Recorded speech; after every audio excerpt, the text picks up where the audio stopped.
Querido Pai que está nos céus, nós queremos te agradecer imensamente por estarmos aqui neste sábado pela manhã, podendo adorar em comunidade, podendo nos reunir para poder louvar teu nome. Nós pedimos, Senhor, que abra nossa mente agora, nos faça ouvir a voz do Espírito Santo falando aos nossos ouvidos, para que possamos entender a mensagem que o Senhor tem para nós hoje. É isso que pedimos e agradecemos. Amém. Bom sábado, igreja. Geralmente sábado de manhã eu estou aqui para outra parte do culto, mas eu fico muito feliz pelo convite da Dani. E eu já começo perguntando para vocês, quantos aqui gostam de histórias? Levantem as mãos. Boa parte da igreja gosta de histórias. Eu gosto de histórias. Ao contrário da história das crianças, hoje é a história para os adultos. Agora, né? A história das crianças já foi. Mas eu gosto muito de histórias. E as pessoas que, alguns, né, a maioria aqui talvez já deve ter me visto falando um pouquinho dessas histórias no culto ou de domingo ou de quarta-feira, porque existe uma sequência na Bíblia que eu gosto muito, que é a sequência das histórias ali de Abraão, Isaac, Jacó e José. Para mim é tudo uma história só, porque é tudo a mesma família, né?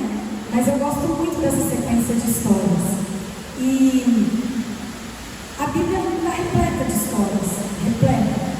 Nós temos muitas formas de contar as histórias que tem ali na Bíblia. E tem uma parte de algumas dessas histórias que nós vamos aprender e falar e refletir um pouquinho hoje. Tem uma história que não é sobre essa história que nós vamos falar hoje, mas ela faz parte também da mensagem. E ela começa assim: um certo homem tinha 2 filhos. De que história que eu estou falando? Vou continuar. O mais moço deles disse ao pai: Pai, dá-me a parte da herança que me pertence. E ele repartiu por eles a herança. E poucos dias depois, o filho mais novo, ajuntando tudo, partiu para uma terra longínqua, e ali desperdiçou a sua herança, vivendo dissolutamente. E havendo ele gastado tudo, houve naquela terra uma grande fome, e começou a passar necessidades. E foi e chegou-se a um dos cidadãos daquela terra, o qual o mandou para os seus campos a apacentar os porcos. E desejava encher o seu estômago com as bolotas que os porcos comiam, e ninguém lhe dava nada. Essa história todo mundo conhece. É uma história que já foi contada de muitas maneiras. Mas não é sobre essa história que nós vamos falar hoje. Essas histórias que são muito, muito conhecidas, elas geralmente nos trazem mensagens diferentes ao longo do tempo. Porque a gente escuta uma pessoa contando de um jeito, aí a gente escuta outra pessoa contando de outro jeito, aí a gente ouve de repente uma pregação, uma mensagem onde alguém faz uma reflexão sobre uma parte da história que a gente não conhecia, ou que a gente talvez nunca tivesse ouvido daquela maneira. Então, todas as histórias conhecidas, como a história do filho pródigo, elas trazem esse tipo de reflexão para a gente.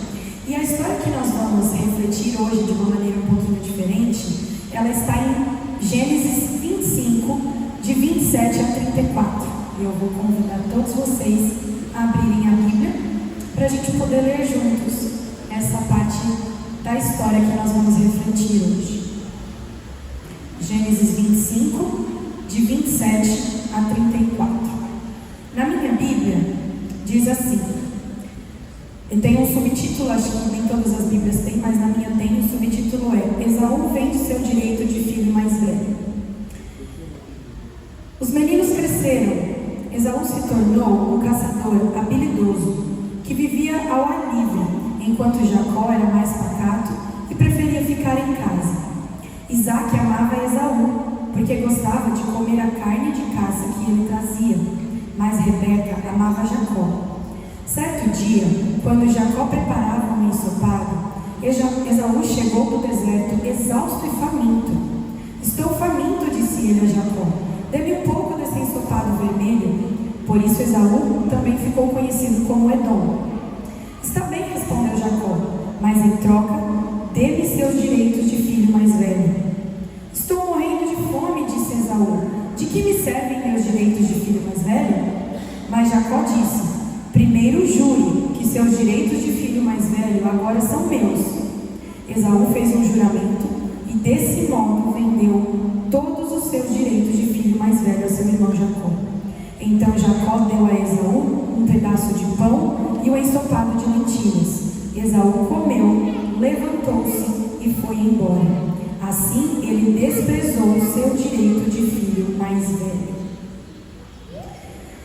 Geralmente, quando nós lemos essa história da primogenitura, da briga pela herança, a gente costuma focar a história em quem?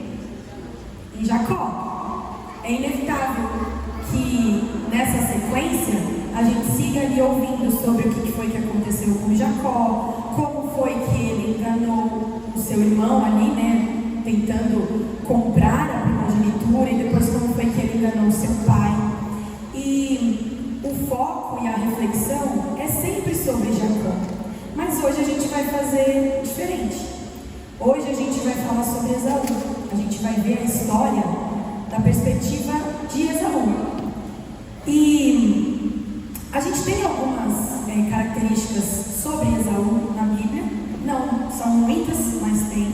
E a gente também tem um pouco dessas características dele no Espírito de Profecia, falando sobre como ele era, quem ele era, o que ele fazia. E Ellen White traz esses relatos para a gente. Então vamos começar com a pergunta básica: quem é Esaú? Esaú era o filho mais velho de 2 irmãos. Eles eram gêmeos, mas a Bíblia nos relata que Esaú nasceu primeiro, portanto ele era o primogênito. Além de primogênito, a Bíblia nos diz que ele era caçador. E como caçador, a Bíblia diz, e a gente leu aqui no verso, que Isaac gostava mais dele por isso, porque ele gostava da caça que Esaú, né, que o filho trazia e preparava como alimento para o pai. Então Esaú era o preferido, era o queridinho do papai. Além disso, a Ellen White também traz algumas informações a respeito do caráter de Esaú. Ela nos fala que ele não tinha um caráter lá muito bom, né? Cita ali algumas coisas a respeito do que ele fazia, e a gente tem esse relato dela ali. Mas a história conta, esse pedaço que nós lemos aqui conta, que nesse dia, como todos os outros dias, ele tinha ido caçar. Era o trabalho dele. Ele provavelmente tinha passado o dia fazendo isso. E ele voltou do trabalho dele, que tinha sido totalmente exaustivo, como? Cansado. Ele chegou, depois de passar o dia inteiro caçando, e ele sentiu um cheiro gostoso, porque eu imagino que não devia ser qualquer cheiro. Era um cheiro bom, de uma comida gostosa, de algo que ele tinha muita vontade de comer, e ainda mais com a fome que ele devia estar sentindo. E esse cheiro despertou nele uma vontade tão grande por aquele alimento, que ele percebeu que ele precisava suprir a necessidade dele. A necessidade dele era uma necessidade real? Sim, ele tinha trabalhado o dia inteiro, ele tinha um trabalho exaustivo. Provavelmente, naquele tempo, obviamente, ele não tinha um fast food para parar e comprar alguma coisa para comer. Então, ele estava com fome. Era uma necessidade real. E aí eu queria fazer uma pausa na história, então. Essa pausa é para a gente pensar um pouquinho sobre quais são as necessidades do ser humano. Quando eu fui preparar essa mensagem, tem algumas semanas, eu fui pesquisar um pouquinho sobre o que era considerado a necessidade básica para todo e qualquer ser humano. E existe uma lista que foi feita e que é considerada como bem completa e tudo mais, que fala quais são as necessidades que os seres humanos têm. E essas necessidades, elas deveriam, de certa forma, responder uma pergunta que nós podemos fazer durante o nosso dia a dia, durante a nossa correria de trabalho.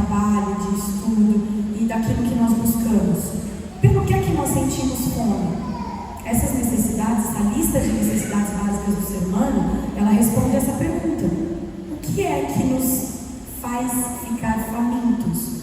O que é que a gente tem necessidade de nos alimentarmos? Essa lista, ela foi feita por Abraham Maslow.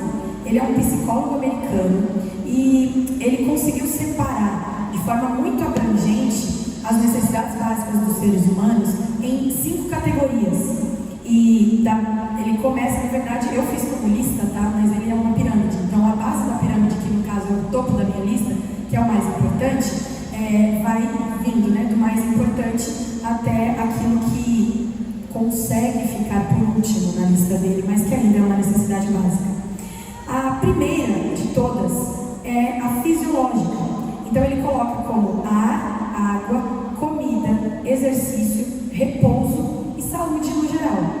E eu acredito que todos aqui conseguem entender o porquê que isso vem como base da pirâmide ou como topo da lista. É uma necessidade extremamente básica. Todos nós precisamos de saúde. Se a saúde não está boa, todo o resto acaba ficando danificado. Então, a gente não tem como negar que realmente nós lutamos para manter a saúde, nós buscamos tudo aquilo que nos faz ter mais saúde. Muitas vezes nós não temos forças, digamos assim, né, para fazer aquilo que realmente sabemos que é necessário, mas a gente tenta e a gente busca, porque se em algum momento a gente cai doente, a primeira coisa que a gente faz é tentar restabelecer a nossa saúde. A segunda necessidade que aparece nessa lista é a segurança. E aí eu fiquei pensando, quando eu olhei a lista, um pouquinho sobre por que ela apareceria em segundo lugar. Porque muitas vezes a gente pensa assim, mas se eu tenho saúde e eu vou conquistando as outras coisas, eu consigo administrar essa questão da segurança.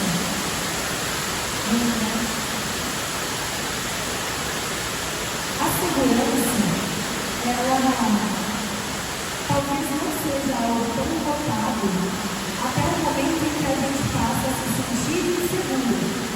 E eu lembro, muitos de vocês aqui também vão lembrar, que a gente consegue perceber isso de uma maneira muito clara quando a gente perde a segurança. No final do ano passado, no meio, na verdade, do ano passado, agora já está fazendo mais ou menos um ano, nós fomos assaltados na casa que a gente morava. E em 15 dias a gente saiu de lá, porque a gente começou a se sentir extremamente inseguro. A gente não conseguia mais ficar em casa, a gente não conseguia mais sair de casa, porque era sempre aquele pensamento de ou vou entrar quando eu estou fora, ou se entrarem quando eu estou dentro. Então a gente fica tão angustiado que isso começa a afetar também a nossa saúde. E aí fica bem claro porque que essa seria a segunda necessidade básica do ser humano. Porque se nós não temos segurança, se a gente tem a impressão de que aquilo que nós lutamos tanto para conseguir vai ser tirado da gente de uma vez, a gente perde até a saúde. Então não dá. A terceira necessidade básica que está na lista de Maslow é a social. E ele relata como sendo algo assim: sentir-se querido, pertencer a um grupo e sentir-se incluso. Nesse ponto, eu parei um pouquinho e eu fiquei pensando que algumas pessoas, talvez aquelas um pouquinho mais retraídas, poderiam até pensar assim, não, essa não é uma necessidade básica, porque a gente consegue viver sozinho. Mas é isso mesmo? Isso é verdade? A gente consegue viver sozinho? A própria Bíblia nos diz, logo no comecinho, um verso que diz assim: não é bom que o homem esteja só. E isso não fala só de casamento. Por que a gente sabe que esse relato não está especificamente falando sobre casamento? Porque mais pra frente, em outro verso, em outro livro da Bíblia, a gente encontra o relato assim: melhor é serem 2 do que 1, porque se um cair, o outro ajuda a levantar.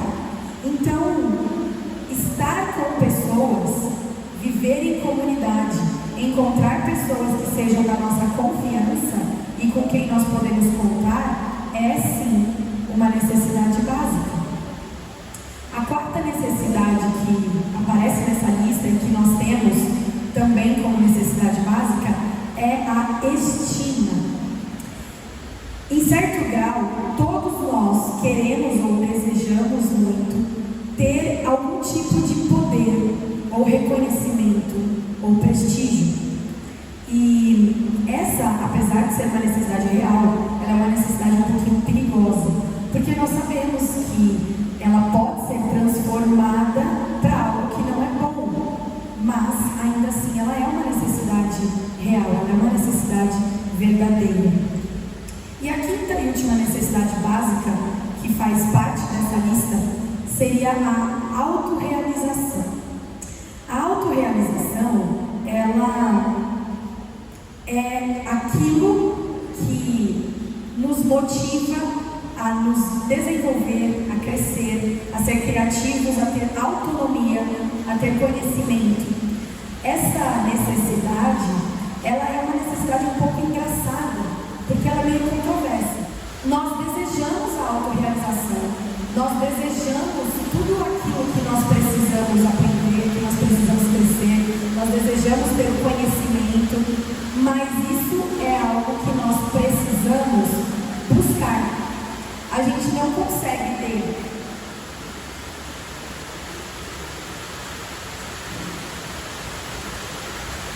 A gente não consegue ter autorrealização, a gente não consegue adquirir conhecimento, a gente não consegue crescer se nós não buscarmos isso.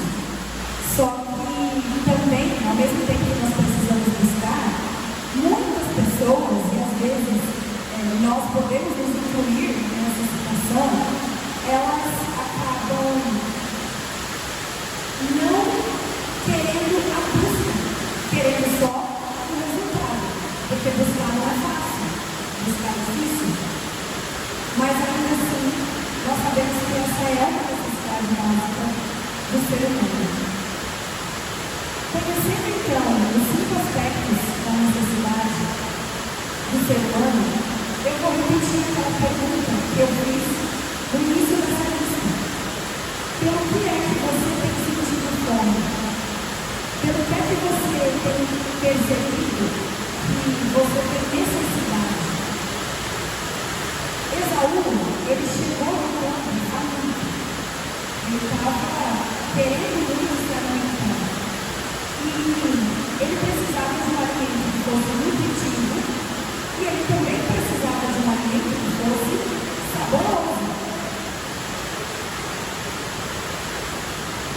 Nesse ponto da história, tudo fica um pouquinho mais interessante, porque Jacó percebeu a necessidade do irmão e ele aproveitou para tirar vantagem dessa necessidade.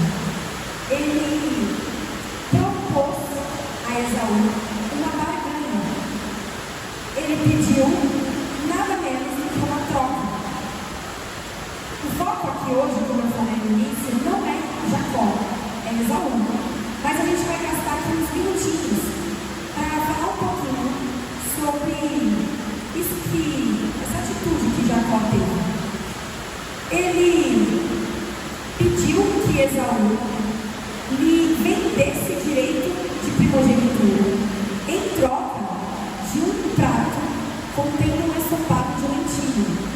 Aí eu pergunto para vocês, essa é uma troca justa? Parece justo o direito de primogenitura por um prato de lentilhas? Não. A gente não precisa pensar muito para responder essa pergunta. Ela não é justa, não é uma troca justa. Mas a gente consegue, será que, entender bem direitinho o porquê que essa troca não é justa? Para entender o porquê essa não é definitivamente uma troca justa, a gente precisa entender o que é que significa ser um filho primogênito. O que é que significava, naquele tempo, receber como herança a parte da primogenitura. E nós temos na Bíblia muitos relatos que falam sobre herança. Nós temos muitos relatos que falam sobre o que era receber a herança com o filho mais velho. E isso não se trata apenas de dinheiro. Não era apenas receber uma parte maior da herança. Era o como, era o porquê. Nós temos muitas histórias na Bíblia que falam sobre filhos e sobre herança. E aí vocês vão entender o porquê que eu comecei falando da história do filho pródigo, aquela história que Jesus contou. Naquele momento em que Jesus estava ali contando aquelas palavras, ele contou aquela sequência de palavras, nós percebemos o seguinte: na história da Bíblia existem muitos relatos de dois filhos. Existe uma síndrome de dois filhos na Bíblia. E esses relatos eram conhecidos pela população que ouvia Jesus naquele momento. Então, na hora que Jesus estava ali, contando aquelas parábolas, e aí ele falava da ovelha perdida, ele falava da dracma perdida, estava todo mundo prestando atenção. Eles ouviam a história. Mas no momento em que Jesus começou a falar, certo homem possuía 2 filhos, aí quem estava de cabeça baixa levantou a cabeça e falou: peraí, de quem é que ele vai contar agora? Porque eles conheciam as histórias. Eles conheciam as histórias. Jesus poderia muito bem estar falando de um certo homem chamado Adão, tinha 2 filhos. E então houve um problema entre o filho mais novo e o filho mais velho.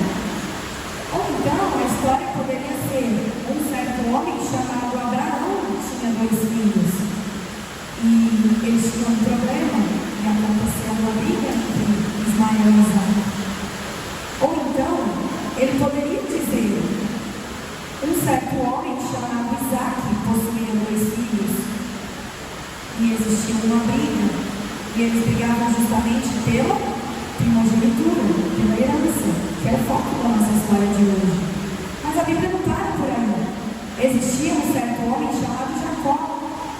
E agora Jacó não tinha 2, ele tinha 12 filhos. E existia um problema. E eles brigavam. E por que eles brigavam? Pela herança. Eles brigavam pela forma como o pai tratava o mais novo. Só que as histórias continuam. Um certo homem chamado Jessé tinha 2 filhos.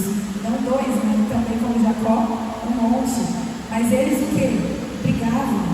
E era tudo muito complicado. Ou então um certo homem chamado Davi tinha filhos. E existiam vários problemas. Todas essas histórias tinham uma coisa em comum: a herança. Então, qual que é a importância? Qual é a importância da herança diante dos filhos? Diante do filho mais novo, diante do filho mais velho? Por que era importante receber a herança como primogênito? O que era que Jacó buscava e o que foi que Esaú rejeitou? Nós temos um verso na Bíblia que fala especificamente sobre esse tratado de herança. Ele explica o que era a herança. Só que, para entender o porquê a herança é importante, nós vamos fazendo uma combinação de versos. Jesus falou o sermão das bem-aventuranças: bem-aventurados os mansos, porque eles conquistarão a terra. Foi isso que ele falou? Não, porque eles herdarão a terra. Quando Jesus fala isso, a gente entende então o que João disse: ele veio para os seus, mas os seus não o receberam. Mas todos aqueles quantos o receberam, deu-lhes o poder de serem filhos de Deus. Quando nós recebemos o poder para ser filhos de Deus, nós entendemos que o reino dos céus, aquela herança que nos está sendo preparada, ela nunca vai ser uma conquista. Ela vai ser algo que só os filhos de Deus vão receber. Então, como filhos, nós precisamos entender que isso é nossa herança e não um direito conquistado. O verso que eu falei sobre o tratado, que explica a herança, está em Levíticos 25, 25. E aí eu vou pedir que vocês abram esse verso para a gente poder ler juntos também. Levíticos, capítulo 25, verso também 25. E diz assim na minha Bíblia: se alguém do seu povo empobrecer e for obrigado a vender parte das terras da família,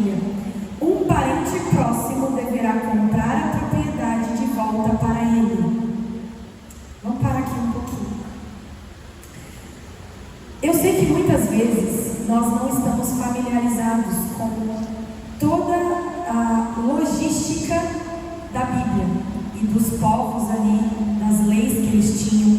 Só que vocês sabem quem era esse parente próximo que está citado aqui no verso que a gente leu? Esse parente próximo era o irmão mais velho, era o filho primogênito. Nós vemos ali, através desse verso, que essa é a função do filho mais velho, é a função do primogênito. Ele não era só o primogênito, aqui mostra que ele era o resgatador. Porque lembra naquela história de Ruth, quando ela se deita aos pés de Boaz e ele fala que ele será o resgatador dela? Essa era a função. Eu vou comprar de volta a tua terra, eu vou te resgatar, eu vou te salvar, era a função do irmão mais velho. Era isso que ele fazia. E aí a gente precisa de um exemplo então um pouco mais prático, talvez, para explicar essa situação nos nossos dias, tá? Mas vamos lembrar de manteramente com aquilo que acontecia no passado. Se eu sou primogênito de uma família, eu sou o filho mais velho, eu tenho alguns irmãos. E aí, em algum momento, um dos meus irmãos resolve abrir uma empresa.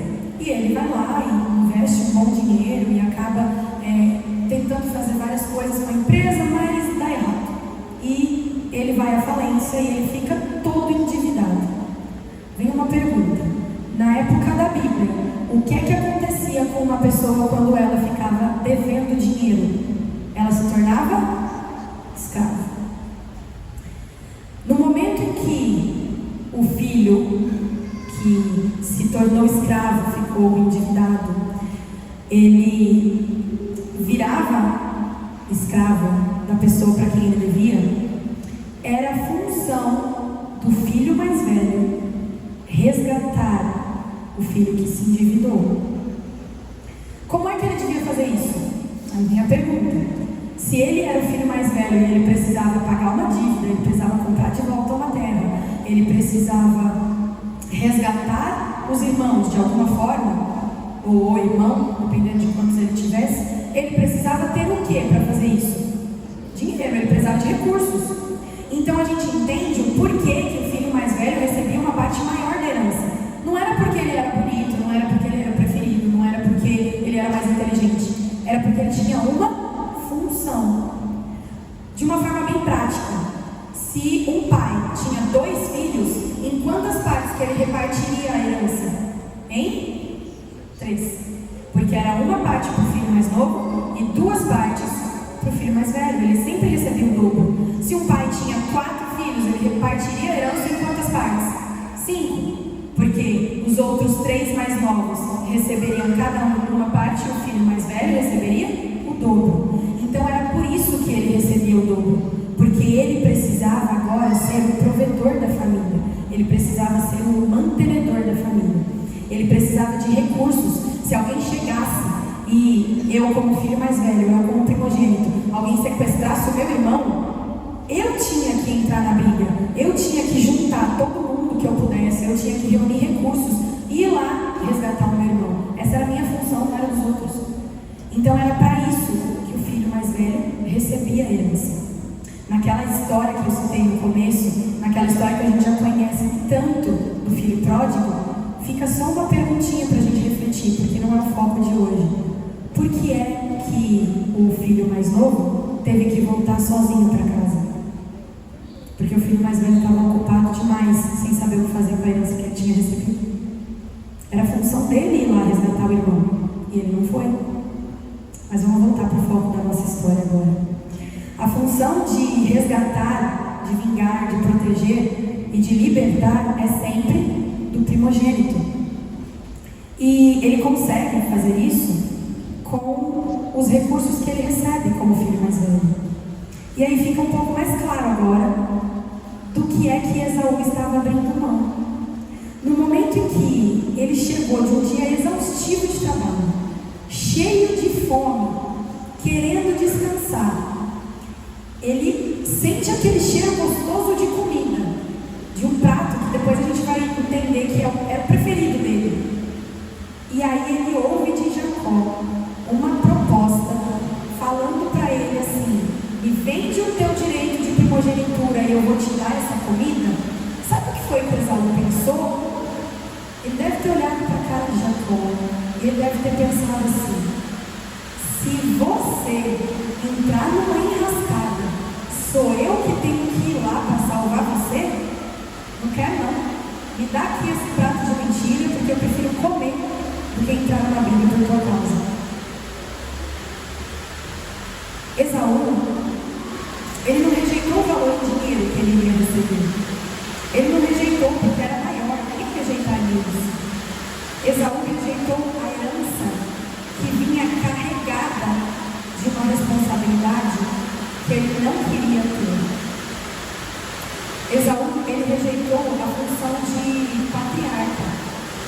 Ele rejeitou aquela função que seria dele de ensinar agora os filhos, de ensinar os netos, de ensinar a família toda sobre como orar, sobre conhecimento de Deus, sobre sacrifício. Sabe por que ele rejeitou a função de ensinar a família sobre sacrifício? Porque ele mesmo não estava disposto a sacrificar as suas reais necessidades por causa de uma bênção que derramava grandiosidade e muita responsabilidade naquela herança. Ele preferiu o prato de lentilhas. É normal que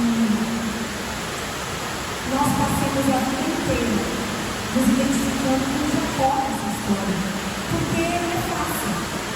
Jacó vacilou ali, cometeu uma porção de erros, mas ele encontrou o caminho, ele brigou com Deus, ele entendeu como é que ele precisava buscar a Deus. Esaú não. Só que hoje, ao contrário do que nós costumamos fazer, ao contrário daquilo que nós entendemos como sendo nosso natural, Deus está nos convidando a respondermos uma única pergunta: qual é o ensopado de mentiras pelo qual você está tentando a sua primogenitura? Qual é a necessidade, ainda que real, que você está tentando suprir em troca da rejeição da sua herança? Essa é uma troca justa? É mesmo melhor sacrificar a herança que Deus está te preparando do que aquilo pelo qual você está sentindo fome? Todos nós sentimos necessidades reais, mas muitas vezes a busca por essa necessidade, ela faz com que nós sacrifiquemos algo que a gente não consegue adquirir sozinho, e que Deus já está de braços abertos, de mãos prontas para nos entregar. E mesmo assim, nós escolhemos saciar a nossa fome agora. O final dessa história, o final da história de Esaú, ele é triste. E ele é muito doloroso, porque ele é escrito de uma maneira muito dura por ela. No livro Testemunhos, volume 2, no capítulo 3, ela diz assim sobre Esaú: Esaú, seduzido por um prato favorito, sacrificou a sua primogenitura para satisfazer o apetite. Satisfeito o seu caprichoso apetite, viu a loucura que cometera, mas não achou lugar para entendimento, embora o tivesse buscado com diligência e com lágrimas. Muitíssimos há que são como Esaú. Ele representa uma classe que tem uma bênção especial e valiosa no seu alcance. A herança imortal, a vida que dura tanto quanto a vida de Deus, o Criador do universo. Uma felicidade imensurável e e um eterno peso de glória, mas que tem, de tal maneira, mostrado complacência para com o apetite, paixões e inclinações, que o seu poder de discernir e apreciar o valor das coisas eternas está enfraquecido. Esaú teve um desejo forte e especial por uma determinada espécie de alimento, e por tanto tempo estava habituado a satisfazer o eu, que não sentiu qualquer necessidade de fugir do prato tentador e cobiçado. Sobre ele pensou, nem com esforço especial, fazendo para restringir o apetite, até que o poder do apetite sobrepôs-se a qualquer outra consideração e controlou-o, imaginando ele que sofreria grande prejuízo, até mesmo a morte, se não conseguisse aquele determinado prato. Quanto mais nele pensava, mais seu desejo era fortalecido, até que a sua primogenitura, que era coisa sagrada, perdeu para ele seu valor e santidade. Ele pensou, se agora eu a vender, facilmente poderei tê-la de volta. Trocou-a, porém, pelo seu prato favorito, gabando-se de que poderia dela dispor à vontade e recuperá-la quando quisesse. Mas quando desejou reavê-la, mesmo com um grande sacrifício de sua parte, não foi capaz. Então se arrependeu amargamente da imprudência, insensatez e loucura que cometeu. Viu agora a questão dos bandidos. Buscou com lágrimas e arrependimento. Mas então, havia desprezado a bênção e o Senhor a removeu dele para sempre. Esaú chorou amargamente quando ele percebeu o que de fato ele havia feito. Quando ele percebeu pelo que ele realmente havia trocado. Aquela herança que era enorme, que era gigantesca, e o que ela significava. Ele não teve mais tempo. Para ele já era tarde demais. Mas eu e você ainda temos tempo. Nós não merecemos absolutamente nada. Porque, de uma forma ou de outra, com roupas sujas e uma vida pecaminosa, nós ainda exalamos a essência de Deus. Nós ainda conseguimos mostrar quem está dentro de nós todas as vezes que nós buscamos de verdade. Esaú não teve chance de recuperar aquilo que ele tinha desprezado, mas Deus convida você hoje a não fazer a troca. Ele nos pega no colo, Ele nos apoia na caminhada. Ele nos mostra que está totalmente pronto a suprir todas as nossas necessidades no tempo certo. E Ele mesmo vai fazer aquilo que nós precisamos, sem que nós precisemos sacrificar a nossa herança.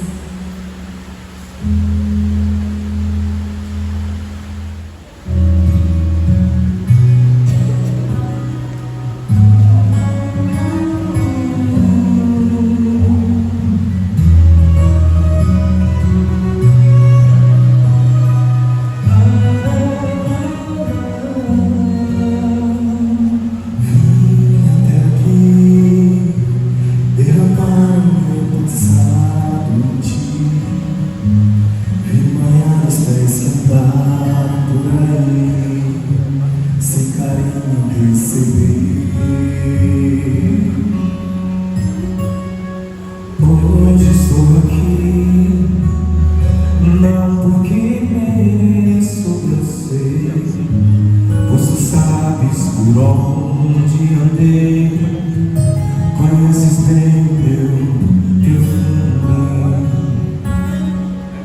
Mas tu sabes também que meu choro é sincero, porém não tenho nada a oferecer, Senhor, mas te dou a minha vida.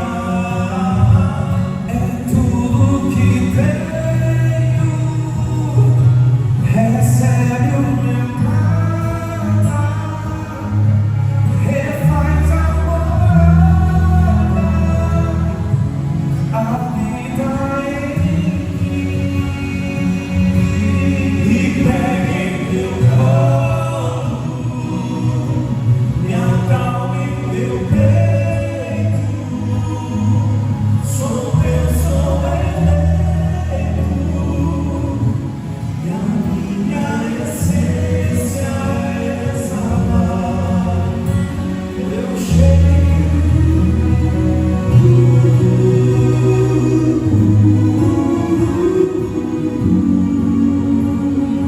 Hoje estou aqui, não porque mereço, eu sei, pois tu sabes por onde andei, conheces bem meu fim. Mas tu sabes também que meu choro é sincero, porém não tenho nada a oferecer, Senhor, mas te dou a minha vida. É tudo que tenho, recebe o meu nada, refaz a morada, habita em mim, me pega em teu colo, me acalma em teu peito. Sou teu eleito, e a minha essência é exalar teu cheiro. É tudo que tenho, recebe o meu nada, refaz a morada, em mim, me pega em teu colo, me acalma em teu peito. Sou teu eleito, a minha essência é exalar teu cheiro, teu cheiro, teu cheiro, teu cheiro, teu cheiro, teu cheiro, teu cheiro.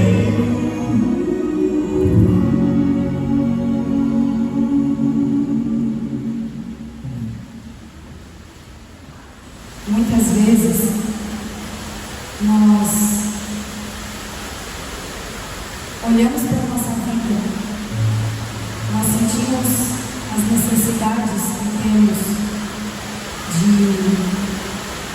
de tudo, aquilo que nós temos vontade de ter, aquilo que nós temos desejo, aquilo que nós sentimos muita falta. Nós pensamos como Esaú, que não é errado querer andar direitinho, não é errado estar com fome e querer se alimentar, mas no momento em que essa necessidade ela solicita uma troca que vai nos custar muito para que ela seja atendida, aí sim a gente precisa parar de pensar como Esaú, porque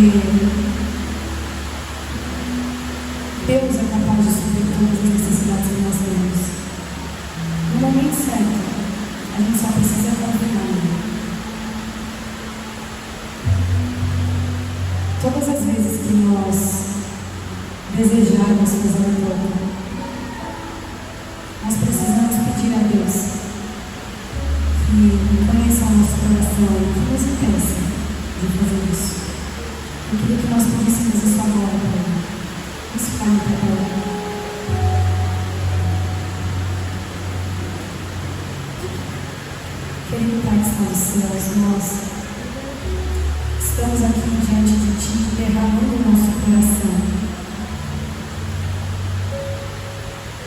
abrindo tudo aquilo que nós sentimos necessidade diante de Ti, porque sabemos que o Senhor já conhece todas essas necessidades. Sabemos que tudo aquilo que nós precisamos, o Senhor já supre. E tudo aquilo que nós queremos ter no momento certo, o Senhor irá nos dar. Que se esse momento certo não for aqui na terra, a tua herança para nós é muito maior do que qualquer necessidade, qualquer vontade que nós tenhamos.